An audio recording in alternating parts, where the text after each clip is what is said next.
Buenas tardes a todos y todas las participantes de este webinar médico. El día de hoy vamos a conversar sobre un tema de interés y que nos han estado solicitando, en el cual vamos a abordar la salud mental. Básicamente queremos hablar sobre la cuarentena, si la cuarentena está justificada o no y qué impacto psicológico tiene la misma. Como siempre, este es un programa de la Sociedad Nicaragüense de Medicina General, voluntario, con voluntarios y voluntarias, y con el espacio otorgado por José Banchan Unirse y a ERNIC. Este programa va a ser grabado y va a ser puesto a su disposición con la autorización ya previa de los panelistas que van a estar con nosotros. En primer lugar, quiero presentarles al doctor Juan Antonio Palacios Castaño. El doctor Juan Antonio Palacios Castaño es especialista en psiquiatría, es médico, psiquiatra, además es especialista en salud pública y en medicina preventiva. Él trabaja en un hospital que se llama Infanta Sofía en Madrid, que luego nos va a contar un poquito, ¿verdad? Y colabora con el Laboratorio Abierto para la Reflexión Científica y Social.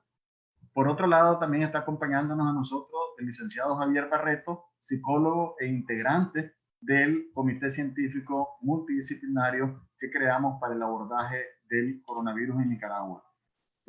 Sin más preámbulos, les vamos a pedir por favor que los que tengan preguntas lo escriban ahí en el texto. Al final, tanto Javier como yo vamos a hacérselas a nuestro invitado. Vamos a recoger toda la información que ustedes nos pasan ahí, pero les pedimos que por favor escriban. Ustedes no van a poder tener ni voz ni van a tener imagen, únicamente nosotros tres, a efecto de hacer más eficiente esta comunicación. Bienvenido, Juan Antonio, y feliz de verte y de poder contar con tu presencia. Bueno, buenas noches aquí, buenas tardes allí. Mi nombre es Juan Antonio Palacios. Se me oye bien, ¿no? Supongo. Soy psiquiatra, ya han dicho, especialista en salud pública y preventiva. Trabajo en un hospital de Madrid, hospital grande, y en estos momentos me he tenido que reciclar para trabajar también en todo el espacio que se llama COVID. Es decir, hemos tenido que reciclarnos todos los profesionales para dedicarnos prácticamente exclusivamente a este tipo de pacientes. Eso me ha llevado a tener que combinar el área de psiquiatría con el área de salud pública y con otras áreas de la medicina que a veces las teníamos más de lado y que ha sido necesario recuperar. Bueno, en cualquier caso, cuando Leonel Argüello planteó la posibilidad de hacer esta webinar, vimos que para hablar de todo lo que es el impacto de la población, el impacto psicológico, mental de la población y emocional en general, de lo que está siendo esta situación, esta pandemia, lo estructuramos en varias partes y identificamos que la más emergente ahora mismo, por interés en Nicaragua y en Centroamérica y de América, y ya también con nosotros, pero digamos que va pasando ya un poco más de largo el tema del confinamiento y las consecuencias que tiene. Vimos que era necesario identificar lo primero, teníamos que saber qué es esto del confinamiento y si realmente está justificado. Ha habido mucho debate y he visto que ahí tenéis mucho debate y en todo y en general ha habido mucho debate en torno a si esto era necesario o no era necesario y qué es lo que se podía hacer, ¿no? Confinamiento es cuarentena, sí. Entonces, luego a partir de ahí veíamos que era necesario ver el impacto que tenía esto. En cualquier caso, vamos a hacerlo de esta manera, vamos a hacer dos partes en esta presentación. Me toca a mí ser el que suelta el rollo a todos aquí al principio, ¿no? Con una presentación voy a ser lo más rápido que pueda para abrir debate y a ver si esto podemos hacer en 20 minutos, 25 minutos a partir de ahora y abrimos debate y luego hacemos la segunda parte que tenía que ver con los aspectos psicológicos, psicopatológicos, psiquiátricos que hay alrededor de todo esto. ¿De acuerdo? Bien, con esto ahora mismo yo creo la presentación que teníamos preparada. ¿Vale?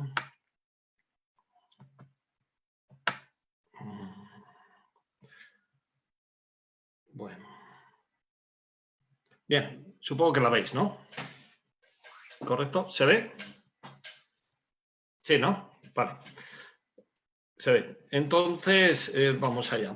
Nos vamos a plantear, espero que pase. En primer lugar, nos vamos a preguntar. La primera que Vamos a preguntarnos en dónde estamos, si está justificado esto, si existe impacto psicológico, y luego vamos a dejar de lado, porque no nos va a dar tiempo, cómo se sale de este lío, porque es un lío, lo que hay. O sea, nos vamos a centrar fundamentalmente en esto. El cómo se sale del lío, a lo mejor tendremos otra oportunidad de hablarlo.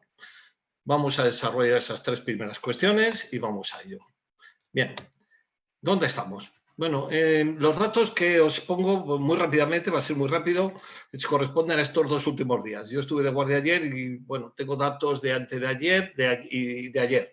En este momento, estos los datos que había el día 26, hace 48 horas. Ahora mismo, según la información que tengo disponible, han superado más los 3 millones, los 3 millones de casos confirmados en el mundo y han superado más de los 200.000 los fallecidos. Bien, esto es la situación que hay en el mundo. Los datos brutos son estos. El país que en este momento está emergiendo, es decir, que se está llevando la palma de todo esto, es Estados Unidos. Parece que Irán, China, Brasil, fuera de Europa es lo que está creciendo. Ahora veremos qué pasa en Europa.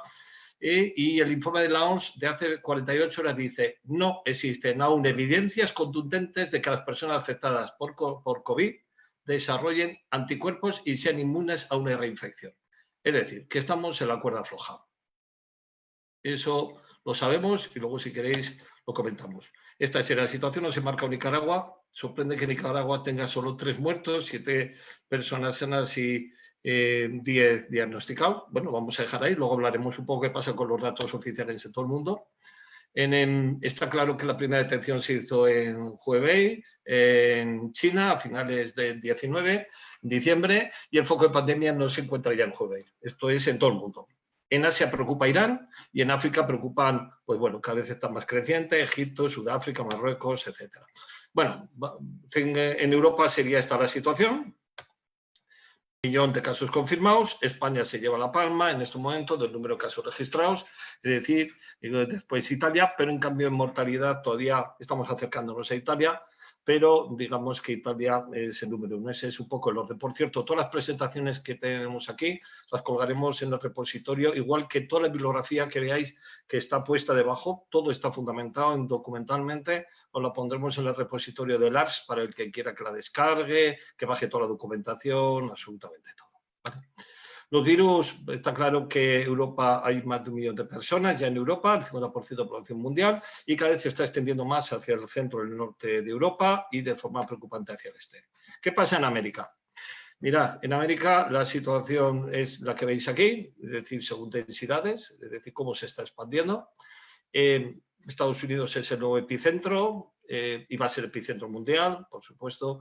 Va a ser epicentro tanto de positivos como de fallecidos. Brasil está yendo a muy buena velocidad para poder decir, ir cogiendo gran volumen y después vienen los demás países. Hay más de 10 estados latinoamericanos que tienen más de 1.000 contagiados y digamos que el aumento exponencial está garantizado. Está garantizado. Y luego veremos por qué. En España solamente os pongo esto, solamente para que os deis cuenta cómo ha sido la situación, no sé si lo veis animado, desde el día 27 de marzo. Y así, esta es la velocidad a la que hemos ido. Día a día, como podéis ver.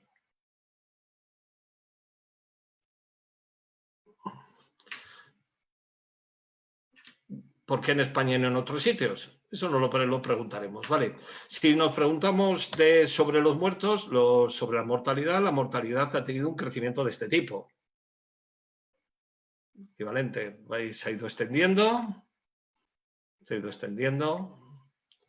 y llegamos al número de muertos que tenemos de fallecidos ahora, que supera los 20.000, ¿vale?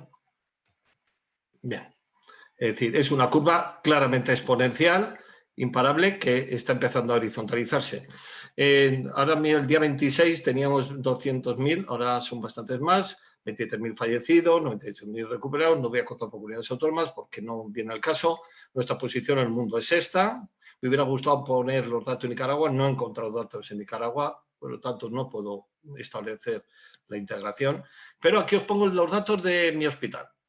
Esto es una elaboración propia. Aquí sí que hay problemas con los datos oficiales, que si dicen, no se dice, se cuentan, no se cuentan, se comunican, no se comunican. Esto es real. 1 a 1, contados por nuestras propias manos en hospital, por las manos de médicos. Mirad cuál es la curva que tenemos desde el mes de marzo hasta ayer. Esta es la curva que tenemos. En azul tenéis los ingresos convencionales, encima más en azul clarito sumado con las UCIs. Aquí tenéis en naranja tenéis la capacidad de la UCI. Y luego en amarillo es la mortalidad creciente. ¿De acuerdo? Que si es mortalidad diaria es de color gris. La curva, como veis, se está bajando a nivel de atención, a nivel asistencial. ¿Vale? Esto ya es más grande para que lo veáis. Ahí está. Bien, la primera pregunta. ¿Está justificada la cuarentena? En primer lugar, ha explotado. Todo esto ha explotado y la pregunta es ¿por qué ha explotado en unos sitios y en otros no? ¿El clima cálido y húmedo? Bueno, a lo mejor ayuda, pero ¿por qué Singapur, Malasia, Brasil tiene brotes? Son preguntas que nos hacemos. Luego, ¿por qué hay diferentes velocidades? Países menos conectados, no se tienen datos, razones genéticas, no se sabe. Pero lo cierto es que todo es cuestión de tiempo. La OMS y todos los expertos dicen que es cuestión de tiempo que los brotes crezcan, que las medidas de posicionamiento gubernamental haya que tenerlas y además hay que preguntarse qué medidas se pueden tomar. ¿Qué se hizo en España? Pues en España se miró a otra parte. Hasta el día 13 de marzo, prácticamente, se miraba hacia otro lado. Se sabía, se conocía, se tenía dudas, se tenía miedo.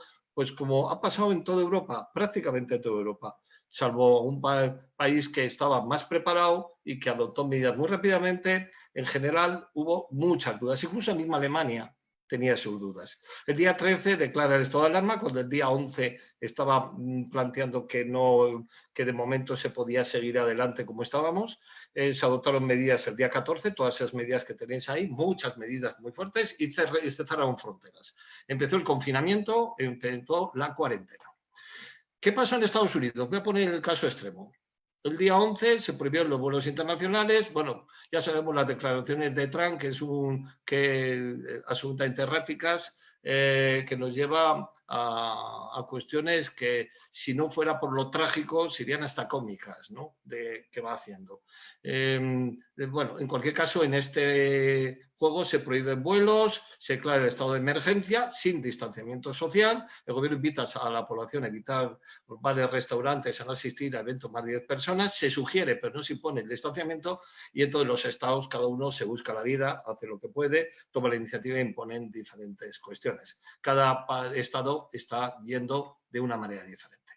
Mirad, os pongo aquí algo que os puede interesar. Os vamos a poner el link. Es una calculadora. Es una calculadora que podéis utilizar directamente vosotros en la red. Vais colocando los datos y va dando exactamente lo que va a pasar. Es una calculadora que tiene un índice predictivo muy alto. De hecho, la utilizó Puello y demás para su publicación, que ha tenido tanto impacto, y de hecho se puede utilizar, está muy encorjida. Tiene todas las variables para poder hacer cómo pueden ir las cosas, ¿no? Bueno, ¿qué pasa si no hacemos nada? Imaginemos que dejamos el asunto evolucionar. ¿Qué pasaría en un país? Y he cogido un país como Estados Unidos para que se pudiera ver claramente lo que es en la proximidad. Pues fijaros, mirad lo rojo. Lo voy a poner más grande, ahí lo tenéis. Fijaros, puede llegar evolucionado, sin más. Planteando, fijando que abajo lo tenéis, que con el índice de efectividad, planteando que la hospitalización sea de 5 días, plantando que solo se hospitalice el 14%, que se recupera la gente en 10 días, todos los datos que hay abajo, con una morbilidad del 4%, que se calcula, según lo ponía la OMS, todo, se podían calcular perfectamente 25 millones de fallecidos. Estoy hablando de una cifra brutal. 25 millones de fallecidos podía ser. De infectados, perdonad. Y podían ser a más de 10 millones de fallecidos. Esto es dejándolo evolucionar por sí mismo. Claro, ¿por qué fallece la gente? ¿Por qué explota la tasa de letalidad? Porque el sistema de salud se colapsa. Dato, si el 75% de los estadounidenses se infectaran y fallecieran el 4% según la tasa de letalidad estándar, se puede decir que puede haber 10 millones de muertos. Pero en cambio, si solamente fuera el 25%, imaginaos que solo enferma el 25% y solo falleciese el 0,6%, que es la tasa más baja que se está consiguiendo, es decir, tendríamos a pesar de todo 500.000 de muertos. Estamos hablando de muchísimos muertos. Es decir, la tasa de letalidad, pieza clave, la primera cosa que tenemos que tener en cuenta. Pero, ¿qué es lo que causa las muertes? ¿Qué es lo que causa las muertes? pues causa las muertes, la incapacidad de un sistema de poder atenderlo. Si este juego, es decir, como veis, esto que veis aquí, es la capacidad, en rojo tenéis la capacidad de las UCIs americanas. Se calcula que aproximadamente en Estados Unidos, ahora veremos el número de UCIs que hay, es decir, incluso podían multiplicar por 2, su capacidad es limitada comparado con la necesidad patients, de pacientes para UCI potenciales que necesitaran y comparado con los volumen de pacientes que tenían que ser hospitalizados. Estamos hablando de 12 millones de ingresos de pacientes que necesitarían ingresar. Estamos hablando de algo brutal. Claro, fijaros, si solo el 5%, con que solo el 5% de los casos que requieren UCI y solo el 1% de ellos lo pueden obtener, el 4% muere. Muere. Es decir, pero ¿qué pasa con aquellos pacientes que se ingresan en UCI habitualmente? Por ejemplo, habitualmente están en UCI, pongamos que los UCI pueden estar al 50, al 70%. Si ahora están ocupados todos con pacientes respiratorios, esos pacientes podrían llamarse daños colaterales. Llamémosle daños colaterales, ¿no? Es decir, simulemos. Las camas de UCI en Estados Unidos son 50.000. Los respiradores son menos de 100.000. Los pacientes en UCI que atienden habitualmente son 4 millones año aproximadamente, con un 13% mortalidad, ¿vale? Con lo cual fallecen en torno a, ya veis, es decir, 500.000 al año pacientes. Pero claro, estos pacientes de UCI estos pacientes de UCI que no van a UCI, tendrían un 80% de mortalidad y morirían 3,2 millones al año. Es decir, además de todos esos, todos los que necesitan UCI y no van a poder ser atendidos. Claro, en esta la situación es endiablada. Ante eso, se planteó una solución que se planteó y se sugirió mucho inicialmente desde el Reino Unido, desde Inglaterra, donde se planteó la mitigación. La mitigación es: no podemos prevenir, dejemos que siga la curva, reduzcamos el número de infecciones, aplastemos la curva. Pero vamos a intentar frenarlo como podamos. Entonces mejoraremos el sistema de salud. Entonces hubo un estudio que ha sido contestado del Imperial College de Londres, es decir, ahí tenéis la referencia, esto está cogido de ahí. Fijaros que aparecen las diferentes curvas que serían. La lila sería lo que no hacer nada. Cerrando solo las escuelas y universidades, quedaríamos en la verde. La de color naranja serían aislamientos, solo los casos que necesitan aislarlos. Cerrando, aquí lo tenéis, haciendo que la gente guarde cuarentena, tendríamos la que es un poco más amarilla. ¿Estamos? Y si ya es una totalmente, es decir, combinando cosas y haciendo cuarentena y manteniendo distancia social, sobre todo los mayores de 70 años, conseguiríamos la azul. Fijaros que se consigue bastante, pero a pesar de todo, los muertos son muchos. La línea roja es la capacidad que tiene de camas críticas el sistema, el National Health Service. O sea, había un momento donde vino Boris Johnson y dijo: asumamos los números de muertos. Claro, brutal. Esta era la simulación que hicieron. Entonces, las UCIs se iban a colapsar durante meses y ellos confiaban en una cosa que era inmunidad de rebaño. ¿Qué es la inmunidad de rebaño? La inmunidad de rebaño es una inmunidad que se produce, no sé, por cuando nos vamos inmunizando, es decir, cuando muchos de los que podamos pasar la infección nos inmunizamos o nos vacunemos, hacemos como de cortafuegos frente a todos los demás. Llega un momento en que hay un volumen suficiente que hace que el propio virus, no tenga esa capacidad de expansión. Se calcula que puede ser un 60, un 70%, ya eso habría que discutirlo. Bien, bueno, ¿funciona el COVID? Pues no lo sabemos. ¿Por qué? Porque los virus RNA, los virus como el coronavirus, mutan 100 veces más rápido que los de DNA. Fijaros, solamente un dato. Hay una experiencia, hay un proyecto que os lo vamos a colocar en el link, que es el NestRain, que es un proyecto de código abierto donde los laboratorios de todo el mundo aportan secuencias genéticas de muestras de virus a una central. Es impresionante lo que tenéis. Ya hacen la genotipación de todos los virus. En estos momentos, claro, tienen una especie de museo de brotes. A partir de eso, ven la evolución de epidemias. Podemos saber, digamos, el árbol familiar que tienen cada uno de estos. Se hacen mapas, se hacen diagramas, árboles familiares. En estos momentos, ayer, había 3.622 coronavirus diferentes. COVID-19. Ya 3.600. Cada 15 días muta. Hasta ahora son benignas, pero ¿van a ser benignas siempre? Eso es lo que no sabemos. Mirad, solamente para que veáis vosotros, nada más que por dar un poco agilidad a esto, observar, esto está sacado, mirad cómo se ha expandido. Han sido capaces de determinar el árbol filogenético de los virus, cómo han llegado. Sabemos el virus que llega a un sitio, cuando llega, de dónde ha venido y cómo ha venido a partir de su genética. Bien, las mutaciones son tremendas. Claro, todo esto puedo seguir, lo vamos a hacer, luego podéis jugar a ello si queréis, porque hay muchas cosas, porque, bueno, aquí aparece cómo se va expandiendo, aquí se hace de otra manera y demás. Os ponemos los links y podéis jugar un poquito con ello porque vale la pena, ¿no? Claro, ante esas dos soluciones, donde la inmunidad de rebaño era cuestionable, de que pudiera alcanzarse en un plazo breve y había que asumir muchísimos miles, millones de muertos, se plantea el tercer modelo, que es el de la cuarentena. Confinamiento, supresión, ¿qué es? Control intenso, medida dura, distanciamiento social durante tiempo y luego ya veremos cómo lo vamos levantando. Aplicamos la calculadora. Mirad, si aplicamos la calculadora, es decir, fijaros que hemos pasado de millones a miles. Ya estamos, ya no en los 20 millones, estamos en 40.000. Aplicado a Estados Unidos. Fijaros cómo con el confinamiento el número de muertes ya no pasa en la bestialidad que teníamos antes, ya es solamente de este orden. El confinamiento drástico en Estados Unidos generaría esto, teóricamente. Claro.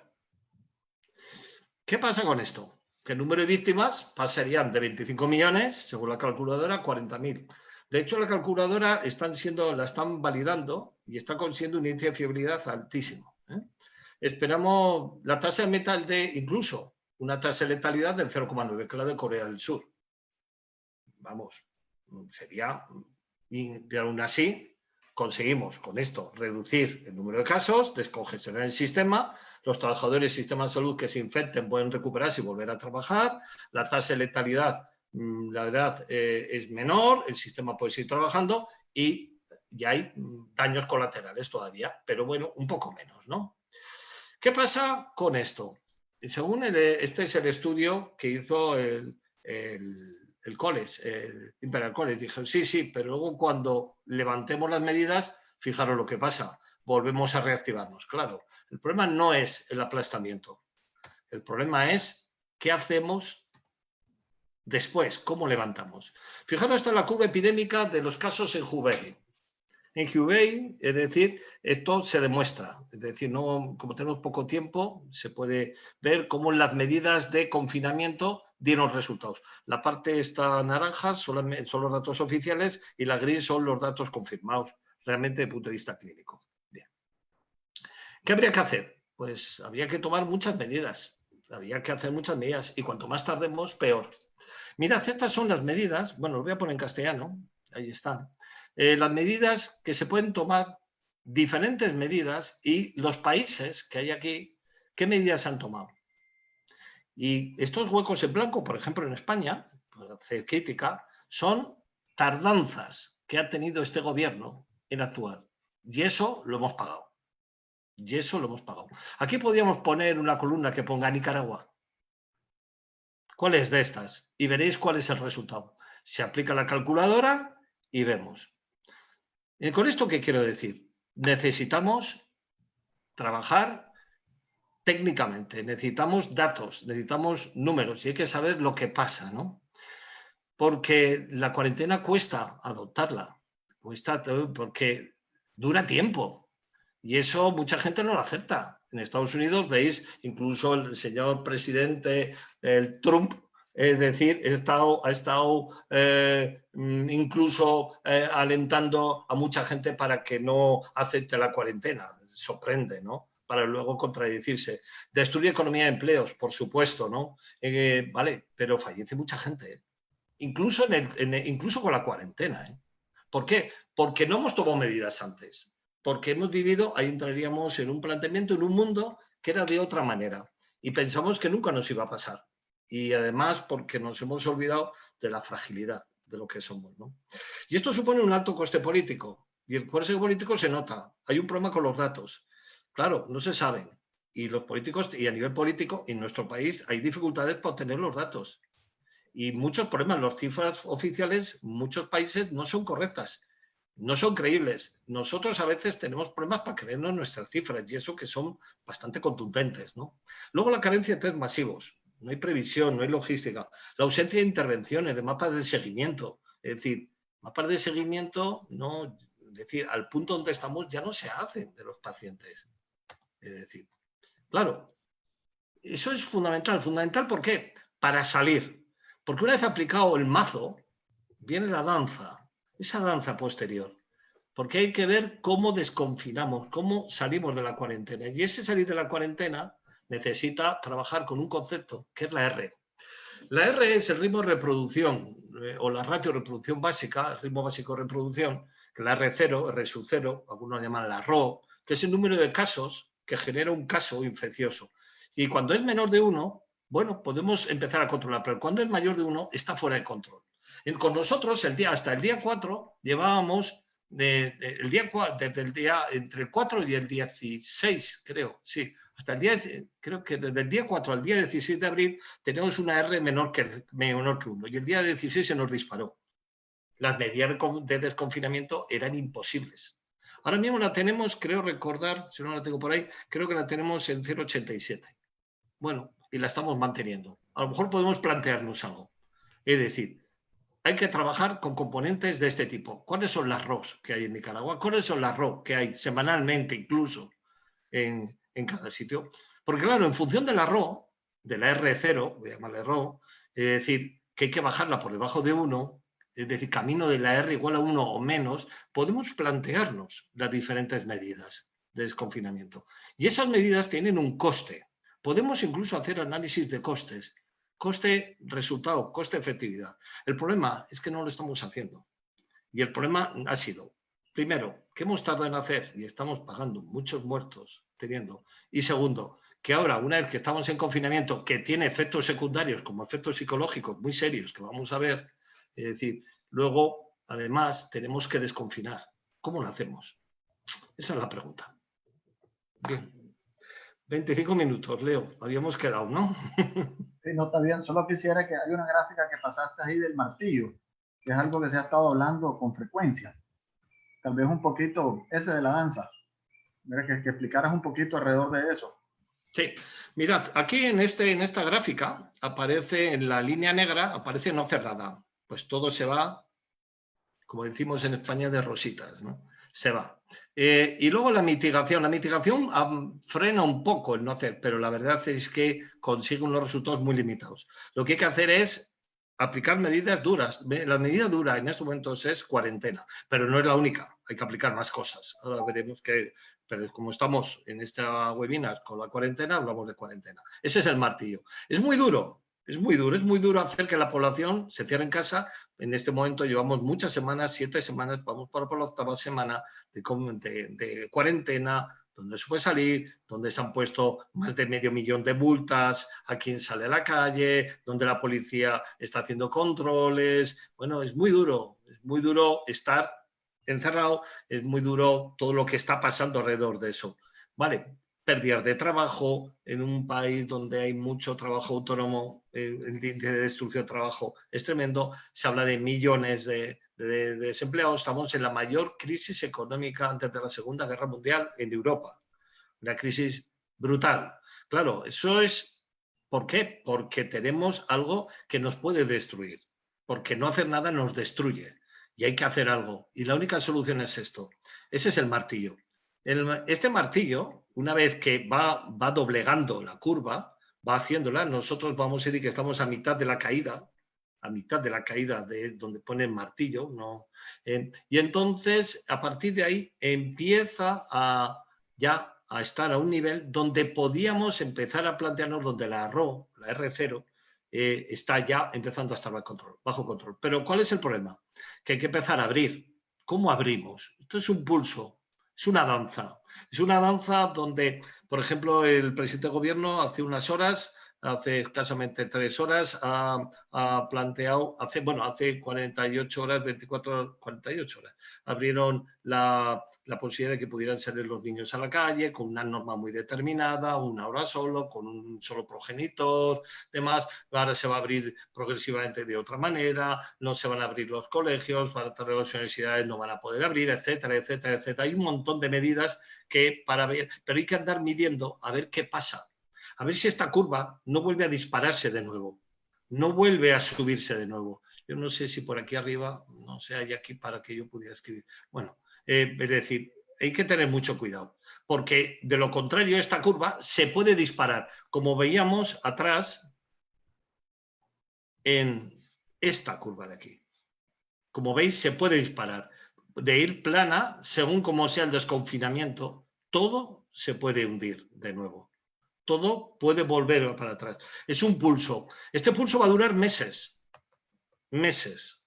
De hecho, no va a poder viajarse entre provincias en España mientras no hasta el mes de junio. Y algunos técnicos y algunos epidemiólogos están planteando que lo dudan, que se está asumiendo un riesgo todavía alto. Es decir, en estos momentos yo he pasado de firmar 2 muertes, de tener muertes en la planta donde estoy, 2 muertes diarias, a no tener ninguna, a firmar alguna vez alguna, pero a empezar a tener la planta, empieza a estar más vacía, en tener un 70% de ocupación solo, pero podemos volver al 70% con, por ejemplo, 150 personas en puerta de urgencia esperando, asfixiándose, cayendo del techo cables de oxígeno para ver si podían respirar. Esa ha sido nuestra realidad. Yo no tengo inconveniente, si tenemos un momento, os pongo fotos de cuál es la situación que teníamos hasta hace 4 semanas, 5 semanas. No tanto, hace 3 semanas estábamos así. Ahora parece que estamos mejor, con muchos muertos por medio. Bueno, a ver cómo abrimos, a ver cómo se hace este desconfinamiento. No solamente es eso, hay que hacer muchas más cosas. Hay que aplicar medidas de distanciamiento, hay que empezar a hacer seguimiento de casos. Las grandes reuniones no puede haber, se prohíben. Hay que prohibir las grandes concentraciones, etcétera, etcétera, etcétera, ¿no? Bueno, Antonio, en Estados Unidos se está hablando de una segunda ola. ¿A eso te referimos con esto de la danza? Sí, se habla de una segunda y de una tercera. De la segunda y tercera es por cómo se abra, y también se habla de que hay un volumen de pacientes que con las mutaciones no tan benignas pueden empeorar. Es decir, los que no se han inmunizado suficientemente. Por otra parte, tenemos un problema que estamos descubriendo. No sabemos que si son reactivaciones. No creemos que sean reinfecciones. Por eso la OMS está diciendo que cautela. Pero estamos teniendo gente que el PCR ha sido negativo, luego ha sido positivo, ha negativizado, ha vuelto a salir positivo, vuelve a negativizar, incluso en algunos casos vuelven a positivizar, vuelven a negativizar. No lo sabemos. Estamos trabajando con las inmunoglobulinas, estamos trabajando con ver en qué punto se encuentran. Tenemos muchas dudas, no lo sabemos.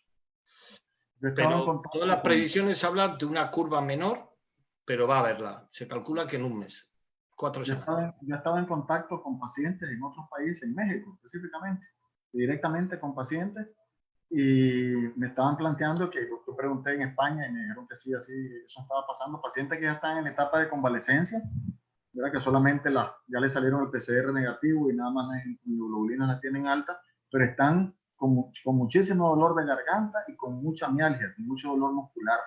Y están unos días bien, otros días mal, y vuelven a recaer y se sienten de esa manera, pero una amiga en España me decía de que eso lo están observando ustedes también allá, que parece que dura 2 o 3 semanas después del periodo de convalescencia, en seguir sintiendo esos malestares. Sí, Otros sí, pacientes que he visto en Estados Unidos, pues que también he hablado con ellos y con médicos tratantes, me han dicho que han bajado muchísimo de peso, por ejemplo, y eso tiene que ver con la recomendación de una dieta hiperproteica también.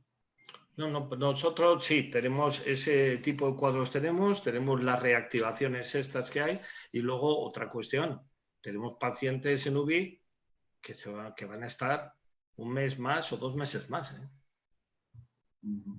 Okay, si podemos ver pacientes gravísimos, que por cierto no es la UBI solo, la UBI y lo que llamamos unidades, las URPAs, que están convertidas en UBI, donde los anestesiólogos están trabajando de forma intensiva con estos pacientes críticos.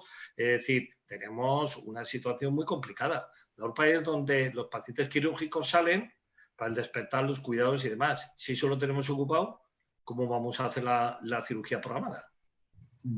Tal vez me gustaría, Juan Antonio, hacerte una pregunta que la están haciendo aquí, pero luego a lo mejor regresar un poco no sé si la fotografía, un poco que nos contemos cómo organizaron el hospital, para que aquí los y las nicaragüenses que te estamos escuchando y los colegas podamos entender pues cómo se organiza un hospital, cómo debe ser de esta manera, porque hasta el momento en Nicaragua no lo estamos viendo. Y la pregunta dice que al Nicaragua no contar con datos certeros, que si tendríamos que trabajar con proyecciones o escenarios posibles, ¿qué recomendás? Pues yo creo que, sinceramente, no lo sé. Es que no lo sé. Yo creo que se necesitan datos. Yo tengo primero, los datos que tenemos no serán del todo certeros, pero como está todo troceado por comunidades autónomas y demás, sabemos que hay unas comunidades autónomas que no, por cuestiones políticas o de otro orden, no proporcionan los datos o los de la manera más adecuada o tardíamente, bueno, o por ejemplo los datos que tenemos sobre lo que pasa en los centros residenciales de la tercera edad, ¿no? No tenemos información, pero vamos obteniendo información de tipo muestral. Muchas veces, por ejemplo, hasta hace poco teníamos, digamos, como a modo de punto centinela. Y eso nos daba la pista de cómo estaba pasando. De repente tenemos una residencia donde tenemos un 40-60% de infectados y un 15-20% de fallecidos. Sabemos ya lo que está pasando. El hospital, recogemos nosotros los datos personalmente. Lo hacemos a mano y los metemos en ordenador. Da lo mismo lo que diga la estructura superior y demás. Tenemos la comprobación. Eso nos permite orientarnos. Es decir, yo creo que habría que empezar en la medida en que no existe, y luego lo hablaremos porque además nos interesaría pasar, porque esto tiene que ver con la parte siguiente. La parte siguiente tiene que ver con que uno de los grandes problemas psicológicos que tiene, que luego el compañero Javier podrá plantearlo, ¿no? Es la falta de información. La falta de información genera un efecto traumático importante y esa carencia de información clara, transparente, hace esa incertidumbre, esa ambigüedad de mensajes, ¿no? Es tremendamente dañina. Lo digo todo esto porque se necesita que pisemos en algún tipo de terreno. Por ejemplo, si podés parar, compartir pantalla para poder ver la cara, porque solamente estamos viendo la imagen. Lo pare, sí, perfecto. Sí, para poder. Sí. Ok. Excelente, gracias. Bueno, vale. Sí, estaba diciendo, seguir. Sí, no, yo creo que hay mucho que hablar de esto. Yo creo que lo más importante es que te dispongáis de algún tipo de dato, de información, de algún tipo de registro. Que si no, de pequeño grupo, si no, de zonas, si no, es decir, y empezar a trabajar desde el punto de vista de registro acumulativo de datos y epidemiológico, ¿no? Hay que empezar por algún lado. Es decir, pero por supuesto, esto sería exigible a nivel gubernamental. Es decir, la transparencia de la información de cuántos test se hacen, cuántos infectados, cuántos detectados hay, cuántos con síntomas, sin síntomas, con test, con no test, etc. Y luego hay una pieza clave, hay que hacer muchos tests.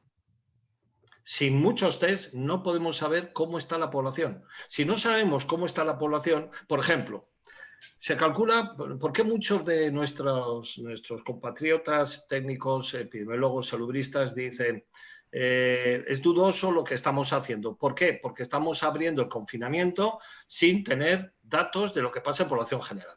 Está previsto hacer un estudio en población general. Ese estudio todavía, ahora mismo acaba de empezar y todavía no tenemos los resultados. Bueno, imaginemos que es que la cuestión es que el cálculo, yo si queréis os hago el cálculo aquí, pero viene a ser que en torno, se sospecha que en torno al 15% de la población ha sido infectada.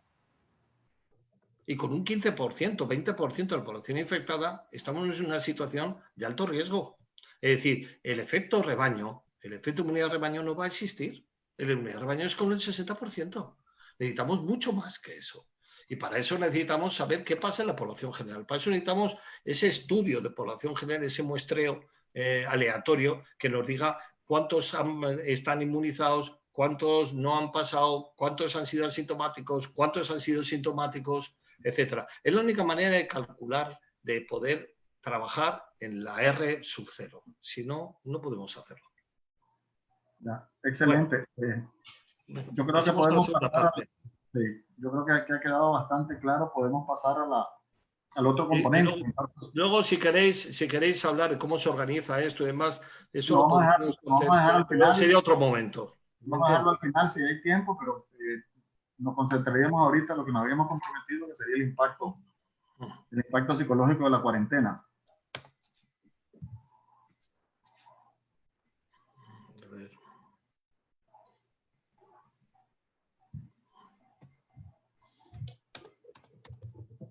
Bueno, vamos a ver. Vamos a ver si podemos hacerlo relativamente rápido. Bueno, está claro que hay cuarentena. Partimos de ahí. Estamos ya en cuarentena. Estamos en cuarentena y eso ha llevado a muchos gobiernos, a muchos países a pedir a sus ciudadanos que se aíslen en su casa o en un centro dedicado. Bien, vamos a suponer que la decisión de aplicar cuarentena está basada en una evidencia. Más o menos la tenemos y que tenemos datos. Bueno, lo dejamos estar. Pero claro, esto tiene consecuencias y aquí nos venimos. ¿Cuál es el impacto psicológico de la cuarentena? Primero, la cuarentena es una experiencia desagradable. Tus padres están en un sitio y tú estás en otro. Tus hijos están estudiando fuera y tú estás aquí.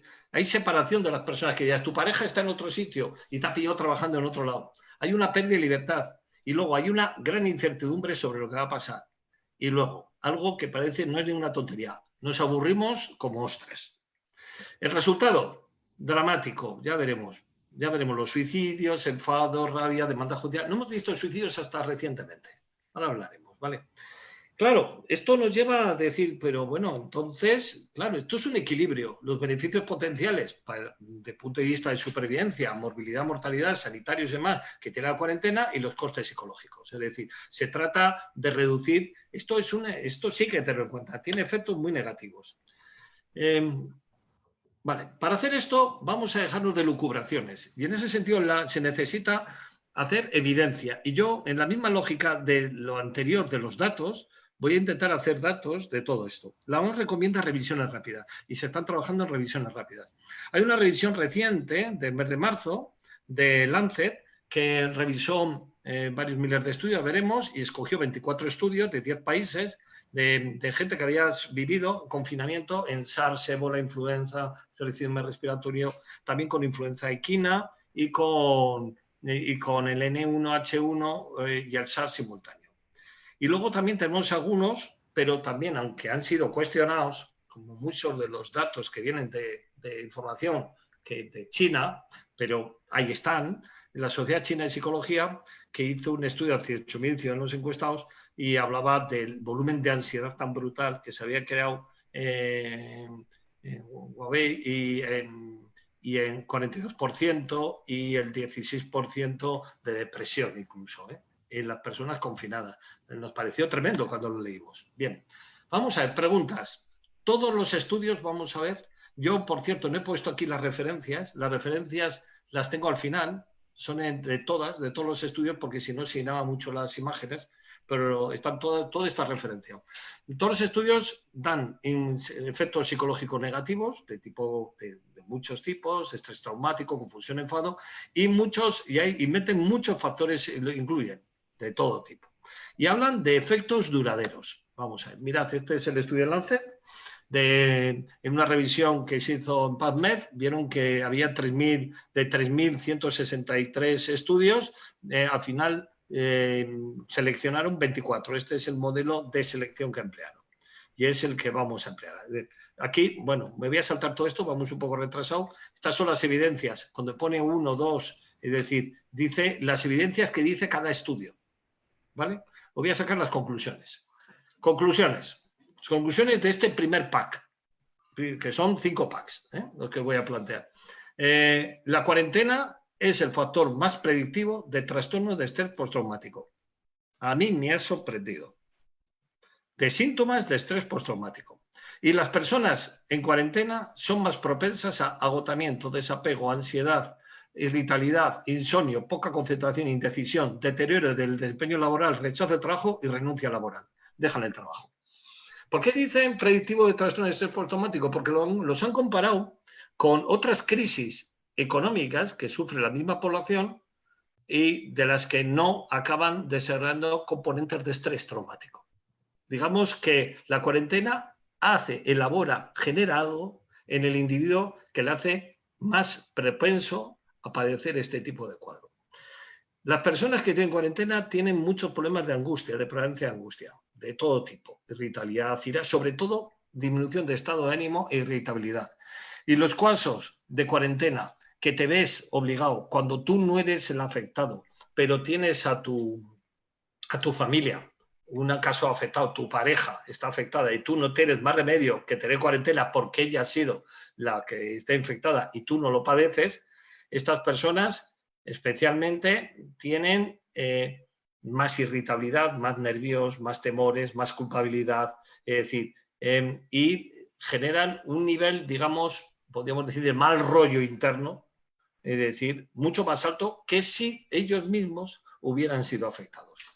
La verdad es que muy poca gente habla de síntomas positivos. Las familias, padres con niños. Los padres tienen clínica relacionada con el trauma y los niños aparecen estrés traumático 4 veces más que los que no, que los niños que no han estado en cuarentena.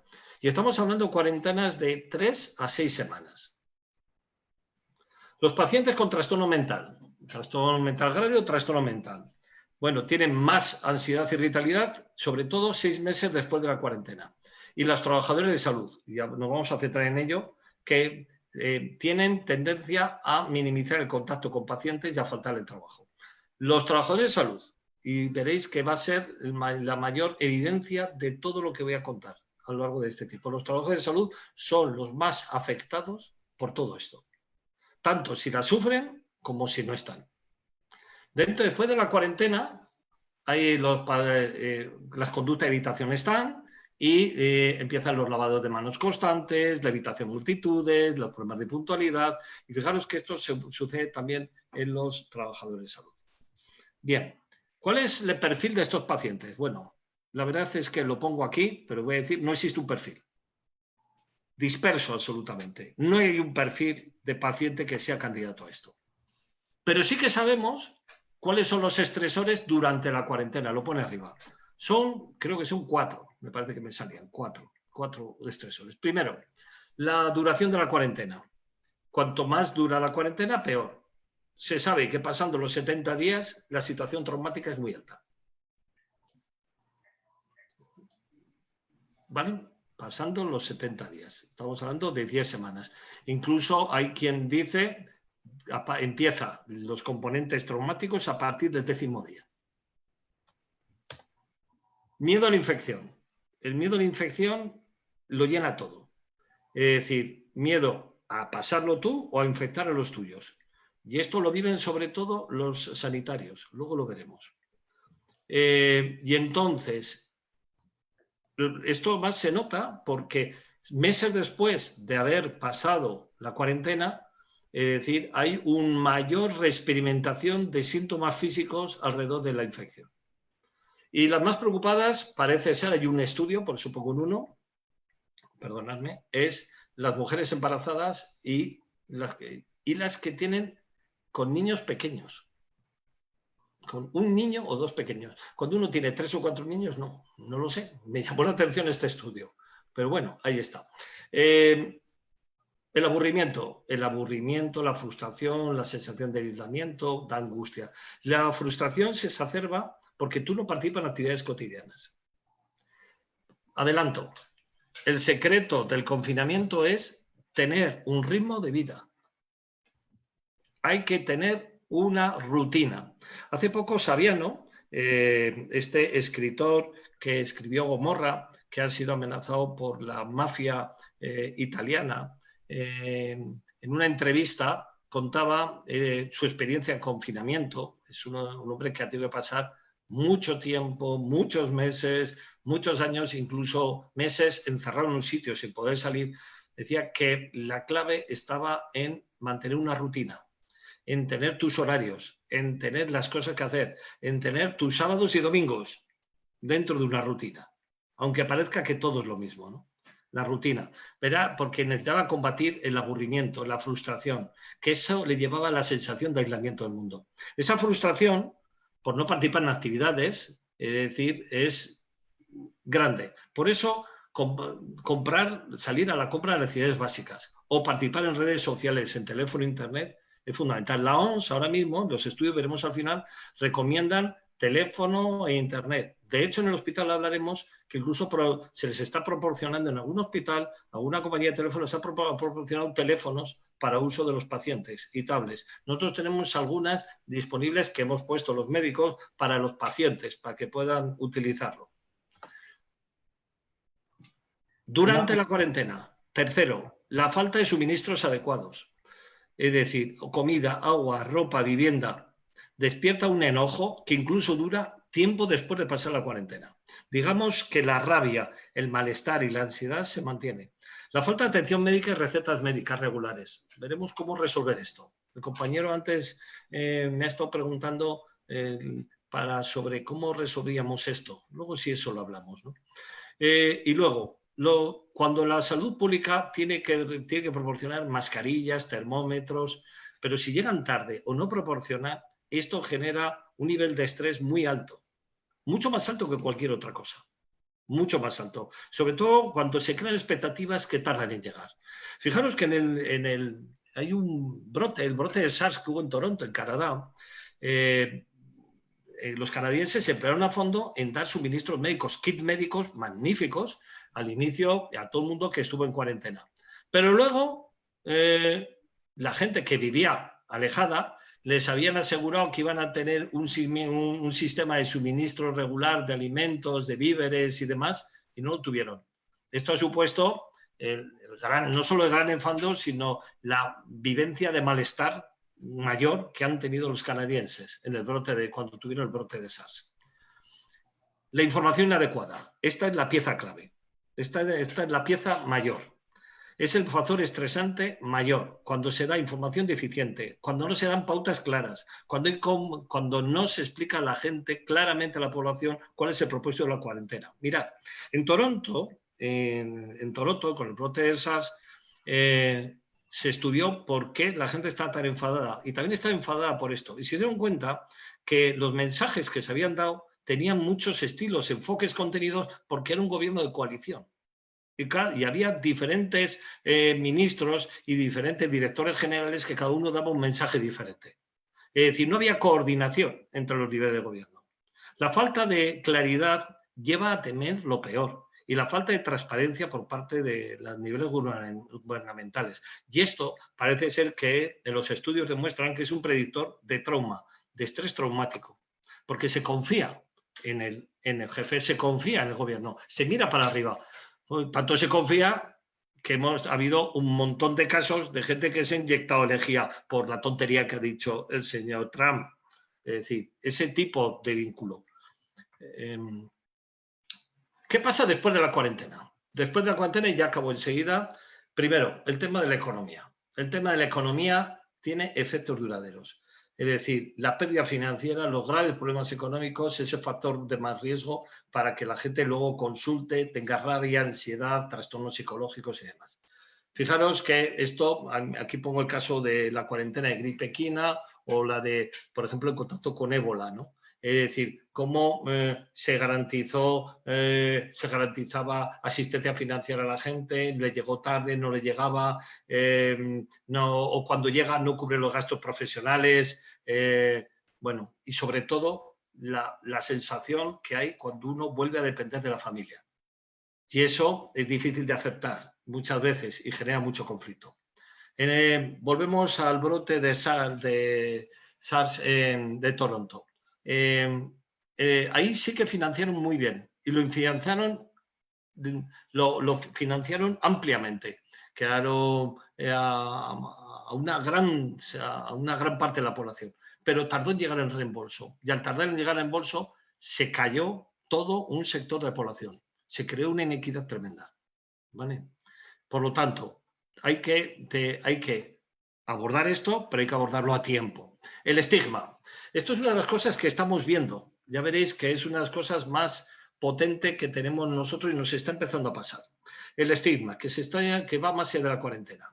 Mirad, los trabajadores de salud que están en cuarentena, comparado con los de no en cuarentena, los que participan en cuarentena, y lo saben los vecinos, tienen el rechazo. Incluso estamos teniendo problemas nosotros aquí con los compañeros o nosotros mismos, en mi caso, ha habido alguien en el vecindario que ha empezado a insinuar que yo trabajo en un hospital y que entonces la gente está haciendo mucho esfuerzo y a ver si no voy a contaminarles y que por qué no me piden que en vez de subir por el ascensor yo suba y baje por la escalera. Esto, ha habido compañeros que han salido en prensa, que les han pintado el coche, a él les han puesto cartas en la puerta. Bueno, eso los que no están en cuarentena. Imaginaros si se sabe que estás en cuarentena. Yo, algunos de los compañeros que están en cuarentena me han comentado que intentan por todos los medios que el vecindario no lo sepa. Porque el entorno empieza a tratarte de forma diferente, te empieza a evitar. Se ha visto en todos los casos de cuarentena. En todos los estudios de cuarentena, los trabajadores sociales hablan de esto, en diferentes partes del mundo, en todos los que ha habido en los últimos años. Un trato diferente del entorno. Te retiran invitaciones sociales, te tratan con miedo, sospechan, hacen comentarios críticos. Me da lo mismo que sea. En Toronto hablaremos como en Senegal, como en Liberia, donde las familias ya empiezan a ponerse nerviosas después. Los empleadores tienen temor al contagio. Esto lo he visto yo cuando he estado trabajando a nivel internacional. Este era el problema. El problema cuando alguien estaba enfermo o estábamos trabajando con una epidemia, la privación que tenía de derechos los grupos minoritarios, por la percepción que había de peligrosidad, el diferente, los grupos étnicos, tribus, religiones, todo así, ¿no? Es decir, ¿eso qué lleva? La reacción es mantener en secreto la enfermedad, que no son la epidemia, en este caso ébola, con lo cual teníamos una verdadera catástrofe sanitaria. No comunicar, porque no vayan a pensar que como en este grupo hubo uno que era auxiliar, que estuvo trabajando en no sé dónde, y a nosotros los del colectivo nos consideran que podemos ser peligrosos, dejaron de ir al médico, dejaron de ir de percibir atención sanitaria. Fácilmente tratable, por otra parte. Es que educación general, y luego no solo educación general, y esto es una labor gubernamental. Yo no sé si se está haciendo en Nicaragua, pero esto es fundamental. Y los medios, los titulares dramáticos, el abuso del miedo, es decir, hay que pactar con los medios que esto tiene que cambiar. Porque esto necesitamos mensajes rápidos, claros y que se entreguen rápidamente. Y luego, ya con esto, no somos capaces de identificar un factor demográfico especial. Solamente, decir, esto es transversal a todos. Solamente, y ahí entramos, los pacientes que tienen trastorno mental son los mayores sufridores de esto. Por ejemplo, ahora os contaré mi experiencia con los pacientes, ¿no? Que desaparecen, lógicamente por miedo, y ahora mismo están viniendo con cuentagotas, es decir, y vienen en muy malas condiciones con una gran angustia, con una gran patología, una angustias psicóticas, angustias muy, muy exacerbadas, ¿no? Y luego los trabajadores de salud. Los dos únicos colectivos, digamos, de mayor impacto que hay en estos momentos son los enfermos mentales y los trabajadores de salud.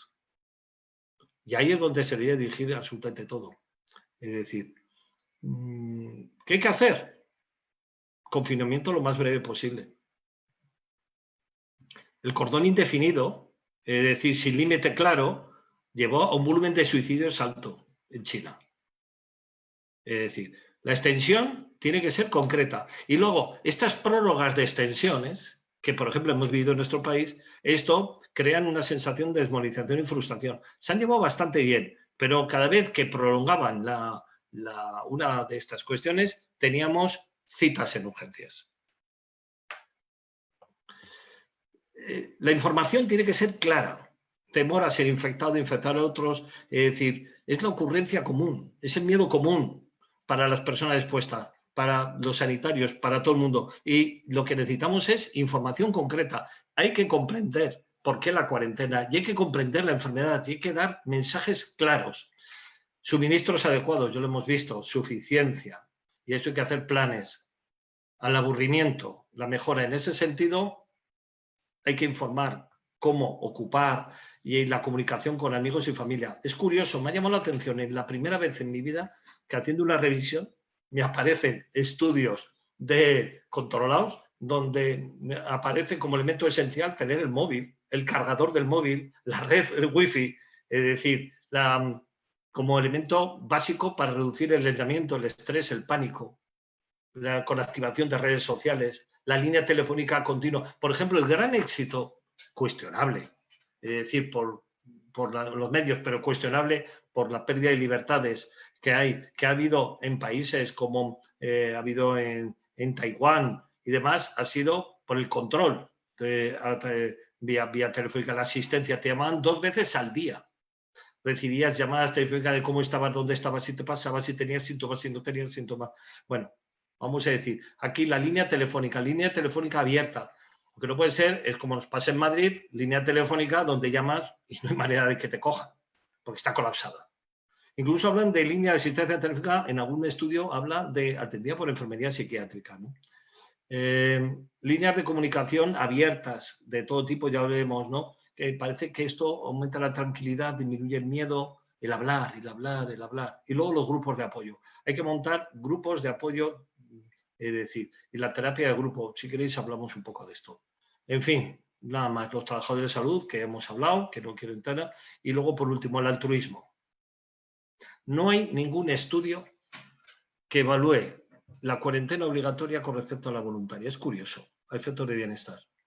Pero en cambio, sí que el efecto sobre la salud mental, la adherencia, cuando uno se siente que beneficia a otros, cuando se refuerzan los mensajes de efecto de ayuda a la gente más vulnerable, cuando las autoridades sanitarias se muestran realmente agradecidas, esto aumenta la adherencia, el efecto sobre la salud mental colectiva. Es decir, el paso adelante que ha dado, por ejemplo, en nuestro país, yo creo que está adoleciendo de cosas tremendas y pone en cuestión al Estado, a gobernantes, a oposiciones, pero el paso adelante que ha dado el país, es decir, el paso adelante que me ha sorprendido mis compañeros en los hospitales y demás, es realmente no solo de reconocer, sino sorprendente. ¿Y cuáles eran los elementos que configuran este tipo de adherencia? Pues son estos. Es decir, sentir que beneficias a otro, que el efecto de ayuda va para los más vulnerables y, bueno, aunque que las autoridades sanitarias, aunque sabemos que es bastante falso, se muestren realmente agradecidas. Pero lo que está muy claro, y aquí lo pongo, es mi último mensaje, que es inaceptable pedir a las personas que se autopongan en cuarentena para beneficio de la salud de la comunidad, cuando al hacerlo ponen en riesgo a sus seres queridos y sobre todo cuando los gobernantes no lo hacen, como ha pasado, por ejemplo, en la Comunidad de Madrid. Es decir, esto pone en cuestión claramente lo que es digamos, el poder moral para poder conseguir una adherencia en una cuarentena. Necesitamos información adecuada y oportuna, esencial. Yo creo que con esto he acabado. Porque si no, lo que al final pongo, si no tuvierais miedo, ¿qué haríais? Bien. Yo creo que la presentación, gracias Juan Antonio, sobre todas prácticamente todas las recomendaciones, sí estamos inundados de información y no hay un liderazgo de información en el caso específico de Nicaragua, lamentablemente.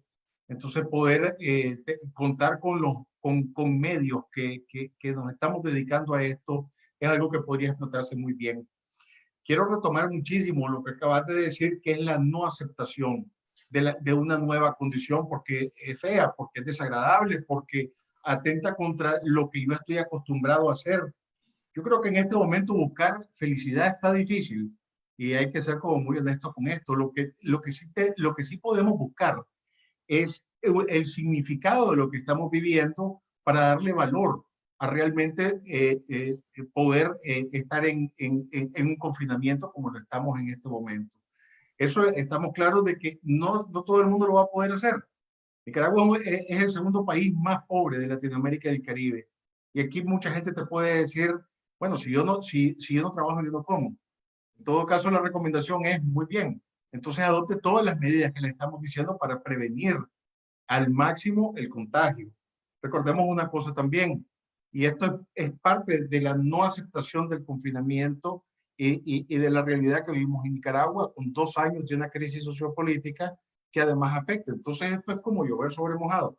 Digo, aquí hay mucho estrés acumulado y es muy probable de que una vez que termine todo esto, no vamos a quedar en santa paz y tranquilidad. Habrán muchas cosas que también va a requerir de un plan estratégico de salud mental para abordar muchísimos temas que desde ya son pendientes y que se están exacerbando con esta pandemia. Yo creo que eso es más que importante. Creo que alguna gente puede tener mucho miedo. Bueno, el miedo ya sabemos que es una emoción, es una de nuestras emociones y nos permite además estar alertas y nos permite defendernos. Tener miedo, tener ansiedad, tener muchas de estas manifestaciones. Alguna gente tiene miedo porque no sabe cómo reconocerlas, ni sabe cómo reconocer cuáles son sus emociones. A veces ni siquiera estamos permitidos apreciar nuestras emociones. Entonces, pero si estamos claros de cuáles son estos cambios que nos están afectando, hay que hablarlo, hay que hablarlo. Y de aquí la importancia de recurrir a ayuda profesional cuando ya la situación nos sobrepasa. Y esa es una recomendación más que válida, aunque no estemos muy acostumbrados a hablar de nosotros mismos ni de nuestros problemas. Lo otro es que quisiera agregar, hay que estar muy conscientes cuando estamos bajo confinamiento, bajo cuarentena, que no vamos a tener probablemente todas las respuestas ni vamos a poder resolver todo. Algo que puede ser muy tranquilizador es dentro de esta planificación, de esta rutina diaria, que nos dé sentido, que además nos da esa sensación de control, y que valga la redundancia, estar muy claro dentro de ese inventario, ese listado que podamos hacer de aquellas cosas que sí podemos controlar y aquellas cosas que se salen de nuestro control para evitar aún más la frustración que se pueda sentir en este momento y la incertidumbre. Que esos eran algunos comentarios que quería hacerte y también algo muy importante. Hay que cuidar mucho el sueño. Recordemos que también muchos estudios hablan en algunas encuestas que se han hecho, muchos estudios, no en Nicaragua, que no se han hecho, pero sí en otros lados, hay que cuidar mucho a la gente joven. Recordemos que la socialización en ciertas edades, en la adolescencia, en el adulto joven, pueden exacerbarse estos niveles de ansiedad y de estrés. En el caso de todo el mundo, estar dentro de una casa durante mucho tiempo puede alterar también nuestros ritmos de sueño. Y ya sabemos muy bien cuáles pueden ser algunas consecuencias cuando comenzamos a tener una alteración con un sueño no reparador. Quería hacer estos comentarios. Sí, totalmente de acuerdo. Vamos a ver, sobre salud mental. Quedan 2 preguntas. Una sobre la organización de hospitales, si queréis la dejamos al final. Estamos, y siguiendo ya el hilo que estamos con el tema de salud mental. Vamos a ver, estoy totalmente de acuerdo. Me preguntabas al principio que qué había pasado con los enfermos mentales graves, qué estábamos haciendo con ellos, ¿no? Bueno, vamos a ver. De entrada, mi hospital tiene la tercera planta más grande de Madrid. Primero está el hospital clínico, el hospital Marañón, y después estamos nosotros. Somos una planta de 28-30 camas de pacientes psiquiátricos, una planta bastante modernizada, toda llena de cámaras, muy bien montada, se vive en comunidad, se trabaja muy íntegramente, mucha terapia de grupo, se trabaja de muchas maneras. Tenemos grupos multifamiliares, etc. Bueno, pues esta planta ha desaparecido. Cuando empezó toda esta oleada, nosotros dejamos de tener planta de psiquiatría. Y todos los enfermos psiquiátricos se concentraron en un punto de Madrid. Directamente. Nuestra planta en este momento es una planta COVID. Es decir, el hospital entero superaba las 400 camas, 500 camas en estos momentos de pacientes con problemas respiratorios. La enfermería nuestra de psiquiatría ha tenido que volver a sus orígenes de aprender a trabajar con pacientes respiratorios, a vestirse con sus EPIs, a aprender absolutamente todo. Han tenido que mezclarse para reciclarse con otros en otras plantas y aprender muy deprisa. Los psiquiatras han tenido que aprender lo que es trabajo en puerta de urgencias de pacientes respiratorios, identificación. La mayor parte de los psiquiatras se han volcado en atención telefónica. Se han puesto líneas abiertas telefónicas para atender a los pacientes por teléfono. Esto crea un problema de inequidad. Porque ¿qué pasa con los pacientes que no tienen teléfono?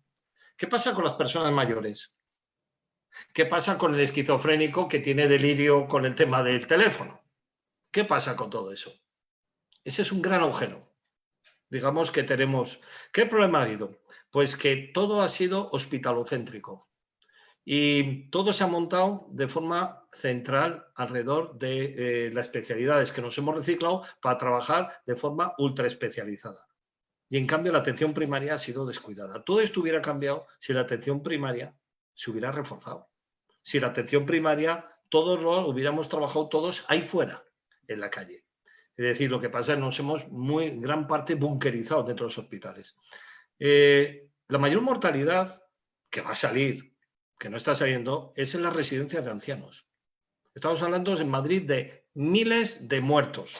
De hecho, sorprende cuando tú ves la tasa de mortalidad, la mortalidad anual que tenemos por estas fechas todos los años y la que hay ahora, que está multiplicada por mucho. Otra cosa que nos digan que de eso solamente unos pocos son COVID. Bueno, son COVID porque les hacemos pruebas unos pocos, pero si han muerto más del doble, alguna razón habrá. Es decir, esta es la situación. La situación está en que nuestros enfermos no aparecen por la puerta de urgencias. Estaban absolutamente confinados. Han empezado a aparecer ahora, primero han empezado los trastornos de personalidad con sus demandas, tentativas autolíticas, intentos autolíticos, desbordamiento. La segunda onda que hemos tenido son los psicóticos descompensados, esquizoafectivos, y empiezan ya los esquizofrénicos. Y en un primer instante tuvimos las psicosis tóxicas. Gente consumía, que para inmediatamente el consumo y en ese instante tiene el brote psicótico. Es decir, estas son las ondas que vamos teniendo. Y lo que nos esperamos es una onda, no la tengo aquí, si pudiera, a ver, en un momento coloco la imagen para que veáis la onda psiquiátrica que se espera. Se espera que la demanda de psiquiatría sea superior a la demanda de COVID en puertas de urgencias en todos los países. Es decir, yo le digo a mis compañeros de medicina interna, a ver si os recicláis ahora en psiquiatría, porque os vamos a necesitar. Nos ha tocado a nosotros echaros un cable, ahora venga, venid vosotros. Y todos miran para otra parte, ¿vale? Pero esta es la realidad. La realidad es que vamos a tener una demanda de urgencias, vamos, como impensable. Y calculamos que empezará dentro de 2 semanas. 2 semanas. Se multiplicará, nosotros calculamos entre un 250 a un 400 en atención psiquiátrica habitual. Imposible, no sé cómo vamos a plantearla, va a haber que plantear estrategias. ¿Hay planes para esto? Pues no. Eso es la demanda que hacemos. Es decir, ¿qué estamos haciendo? Pues sí, ya empezamos a pensar, a ver cómo podemos hacer. Por ejemplo, ahora mismo, la planta de psiquiatría se está planteando abrirla. Y yo me pregunto, vale, estupendo, vamos a abrirla. Estamos en una R que va bailando. y cada vez que se abre una planta, hemos conseguido tener las plantas que se han abierto, han habido plantas que se han vaciado de COVID y se han abierto para pacientes normales. ¿Hemos conseguido una planta limpia por ahora? No. De una manera u otra aparece un COVID positivo. Y aparece otro, y aparece otro. La planta acaba, vamos a decir, sucia. Bueno, imaginaos esto, una planta de psiquiatría cerrada, de una bomba. ¿Cuál es la solución? ¿Pacientes encerrados en la habitación? ¿Estamos volviendo a la reclusión de la psiquiatría antigua? ¿Cómo vamos a hacer esto? Es decir, las preguntas son muchas, Javier, y tienes razón. No, yo no. ¿Cómo vamos a resolverlo? Pues si te parece, nos volvemos a conectar en 2 semanas, si te digo. Sí, Pero no, estamos claros que no existe hoy por hoy capacidad para toda la demanda que ya se está dando y que se va a dar posteriormente. Este es un oleaje el que se deja venir en cuanto a salud mental y vamos a ver los efectos de todo lo que estamos viviendo posteriormente, ¿verdad? Entonces no es que tenemos que se acabe el COVID y quedamos en santa paz. Hay una recomendación que eso sí me gustaría compartir, que además es una recomendación que se está haciendo en muchos otros países, incluyendo España, es mantener una dotación de medicamentos en aquellos casos de pacientes que tienen una condición crónica. Es decir, por ejemplo, en el caso de familiares que tengan un diagnóstico, por ejemplo, de esquizofrenia, pues ya sabemos de que pueden haber efectos residuales con las descompensaciones, al igual en el caso de, de aquellas personas con bipolaridad, tratar de que toda esta gente no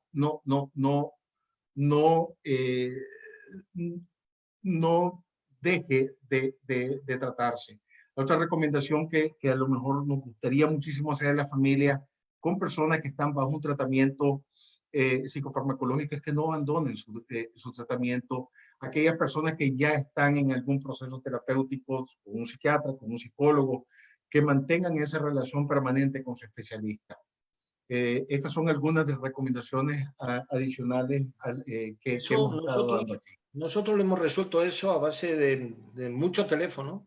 En estos momentos son líneas, hileras de psiquiatras colgados al teléfono permanentemente, llamando a un paciente otro. Se está trabajando así en un continuo. El hospital de día mismo de psiquiatría trabaja por teléfono, hace Zoom con los pacientes de psiquiatría. Hacen reuniones, es decir, Zoom con los pacientes y les están funcionando bastante bien. Se está incluso planteando si hacer multifamiliares también por este sistema. La medicación nosotros la tenemos resuelta porque tenemos la suerte de que tenemos lo que se llama receta electrónica. Es decir, el paciente tiene una tarjeta y va directamente a la farmacia. Y cuando hablas por teléfono, tú le cambias directamente la tarjeta y le colocas lo que el paciente necesita. Y el paciente va automáticamente a la farmacia. Eso nos permite, vamos, esto es un ventajismo tremendo. Algo que es absolutamente cuestionable, que es el reinado de la industria farmacéutica, algo que habría que plantearse. Es decir, y que nos planteamos, pues ahora mismo resulta que es la que nos salva en gran parte, ¿no? El tener todo ese aparataje tan tecnológico que funciona magníficamente, ¿eh? La verdad, hay que reconocer que no nos crea en general problemas, ¿no? Estoy de acuerdo contigo, la adherencia. ¿Cómo conseguir la adherencia de los pacientes? Porque si no, las cosas se van a complicar. Vamos a tener efectos colaterales. Además de la demanda tremenda que vamos a tener en puerta los psiquiatras, vamos a tener el efecto colateral de las descompensaciones de los habituales por abandono. Y eso va a ser tremendo. Sí, así es. A ver si encuentro la tabla esa y os la puedo mandar. ¿Vale? Gracias. Hola. Leo, no se te oye. Nosotros tenemos un hospital psiquiátrico aquí en el país, obviamente no sabemos qué preparación o qué es lo que se está haciendo. Las sociedades médicas sí nos juntamos, hicimos una guía donde estamos 14 sociedades médicas que cada quien contribuyó con una parte de esa guía, digamos, es lo único que tenemos disponible. No tenemos información sobre cómo va a proceder el Ministerio de Salud. Hay un documento por ahí por las redes sociales que se filtró, pero no sabemos si es oficial o no.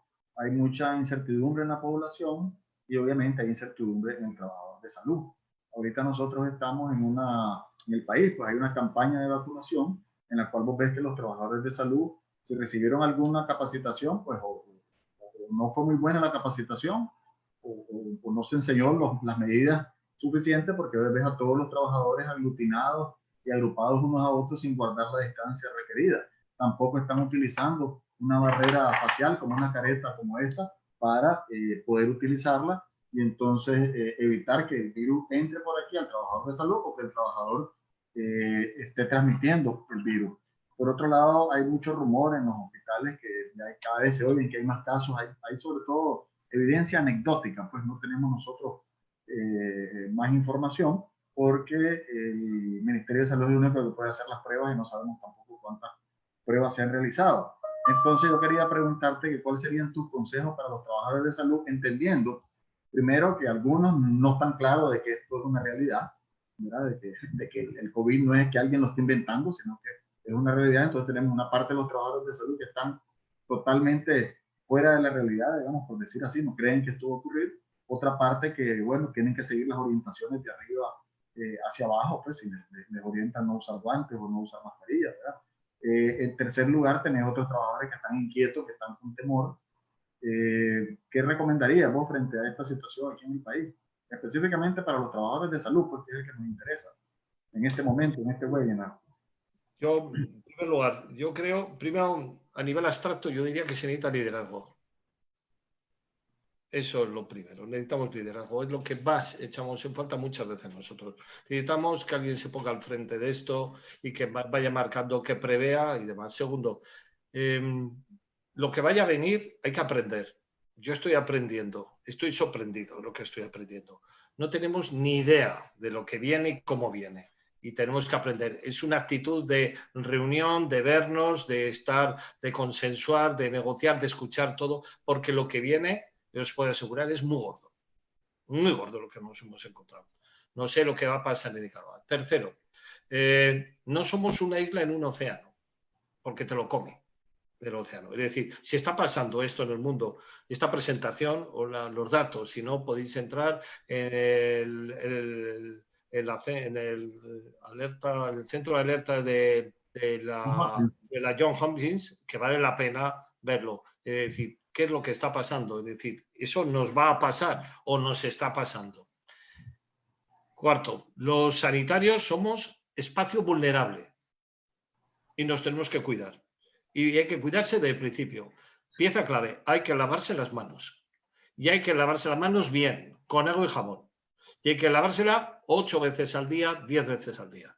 Mínimo. Si no te has lavado 8 veces al día las manos, no te las has lavado. Hay que evitar algo que yo hago mucho, que es tocarme la cara con la mano.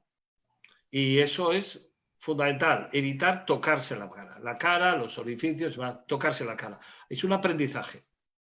En ese sentido, las mascarillas. Las mascarillas ha habido muchas dudas. Ahora mismo ya no las hay. Es decir, en el punto donde estamos. Si queréis, yo tengo toda una revisión hecha sobre mascarillas, sobre evidencia, y ahora mismo ya es contundente. Hay que usar la mascarilla en el campo sanitario, porque estamos trabajando no con las gotas a 1,5 metros, sino estamos trabajando con aerosoles.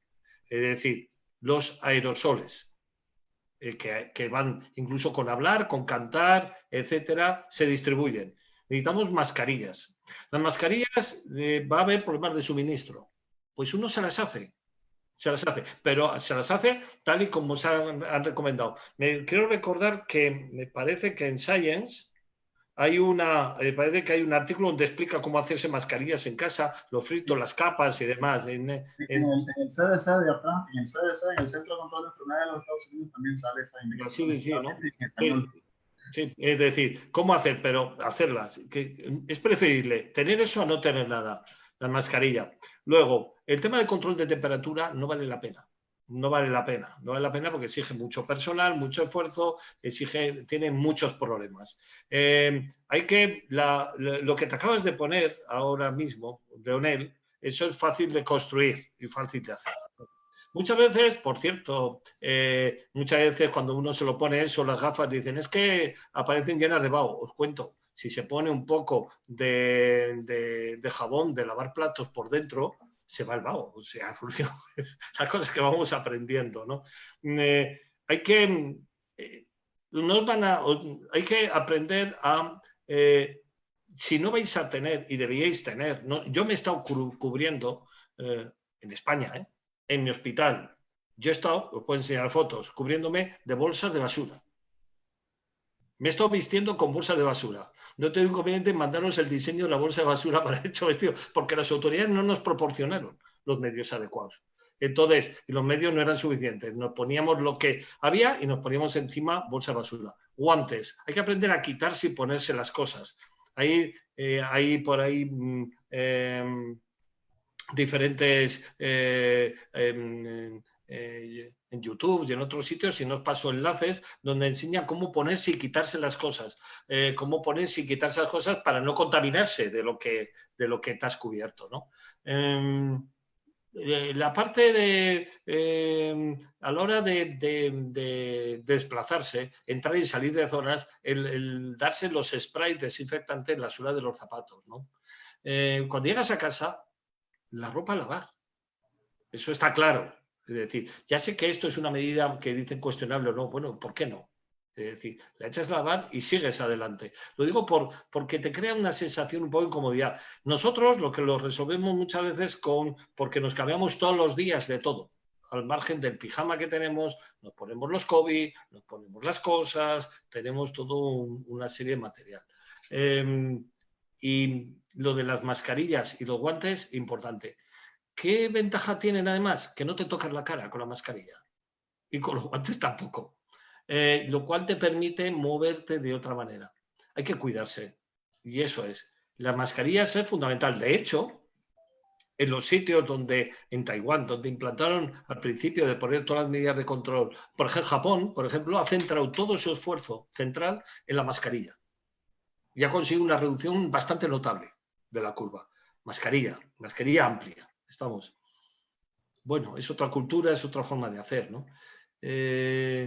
Yo diría que si estamos manejando, y luego lo que hay que hacer es empezar a controlar los positivos y empezar a hacer epidemiología y seguimiento de casos, bueno, etcétera, etcétera. Si me dices lo que es uso personal, sería esto, fundamentalmente. Y desde el punto de vista hablaste todo lo que el equipamiento médico y todo, pero desde el punto de vista de resiliencia personal, desde el punto de vista de qué tipo de consejos nos puede dar para el trabajador. Hablar mucho. Yo en estos momentos en el hospital, espontáneamente, los compañeros me piden, y estamos montando grupos, son grupos de expresión terapéutica. Es decir, tengo ahí grupos de decir cómo se necesita hablar. Lo que no puede ser es que yo reciba llamadas telefónicas en casa de gente que se encuentra mal y demás, que sí que los atiendo, pero llega un punto en el que decimos, bueno, ¿y por qué no lo hacemos de otra manera? Y entonces grupos, hablar entre vosotros, y hablar en casa y llorar.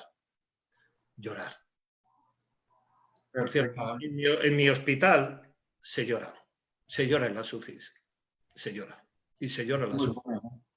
Juan Antonio, si eso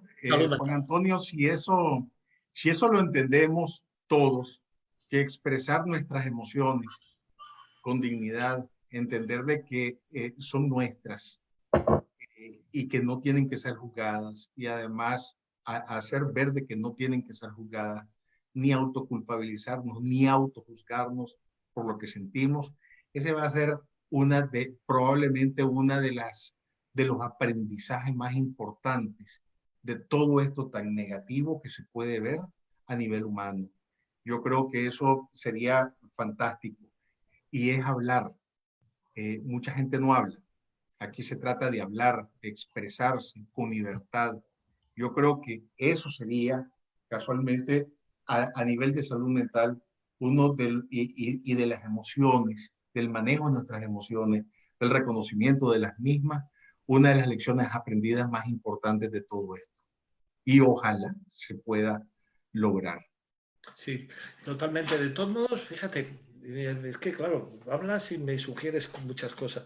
Lo mismo que hemos dicho que las mascarillas por sí mismas tienen su valor e indirectamente con los guantes, no te tocas la cara.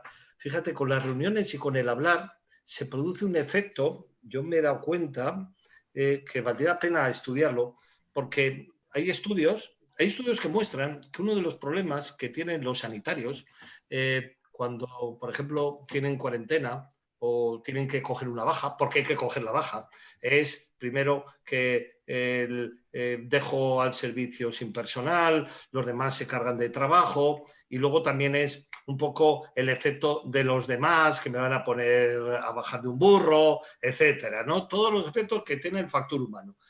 Con los grupos se compensa este efecto. Es decir, es posible hablar, comprender, solidarizarse, agruparse para evitar este tipo de efecto estigma, que incluso entre los compañeros. Por cierto, no hay un solo estudio que hable sobre el estigma interprofesionales, intraprofesionales, entre los profesionales. Es decir, estudiamos todo lo de fuera, pero lo nuestro no, pero sabemos cómo funciona. El punto de canalleo que tenemos en el interior de los otros, ¿no? Que a lo mejor hay que empezar a sacar. En los grupos esto, de alguna manera, se compensa. Yo cada vez soy más partidario del manejo grupal de estas cosas. Casi yo pondría que sería casi hasta obligatorio. Que uno hable, pero vamos a reunirnos, vamos a hablar, vamos a expresar. Y os aseguro que salen muchas cosas. Creo que en salud mental, y si tuviéramos que hablar, y si tenemos que hablar de manera más dirigida hacia el personal sanitario, también hay que hacer la tarea. ¿Qué significa, por ejemplo, el trauma vicario o fatiga de compasión? Porque es muy común en las personas que dan la primera respuesta ante situaciones de crisis y emergencia. Y si esto es mantenido, poder tener algunas medidas de autocuido sería fundamental para su salud mental, ¿ah? Para evitar caer en situaciones que pueden ser muy abrumadoras desde el punto de vista psicológico. Sí, totalmente.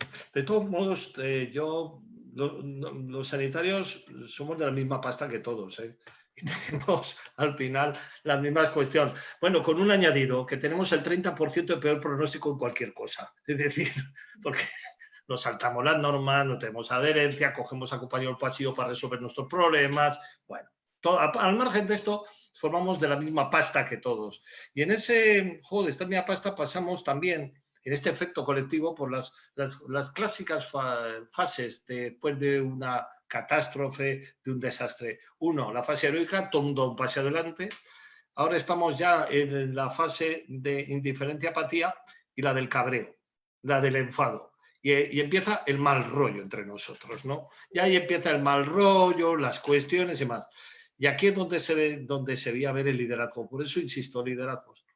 Liderazgos que yo sí que he hecho en falta. Liderazgos.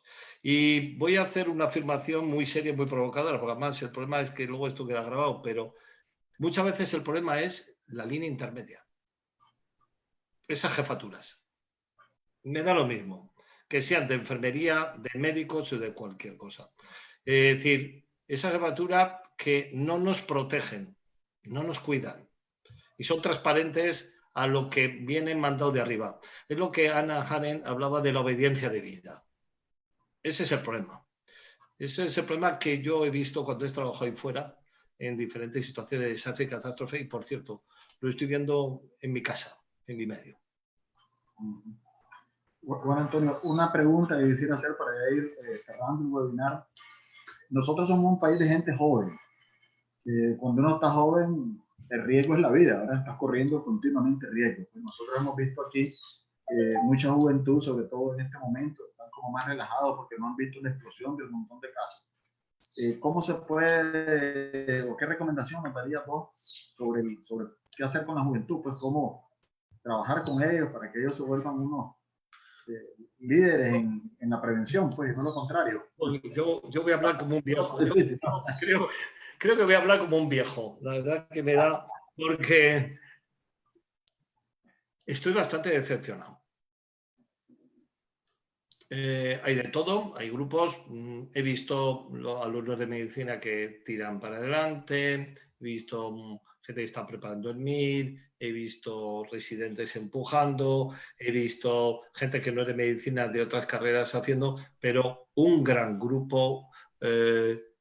Sinceramente, yo creo que son el resultado de lo que hemos construido, lo que les hemos facilitado. Individualismo, escasa solidaridad y poco compromiso con la vida, con muchas cosas.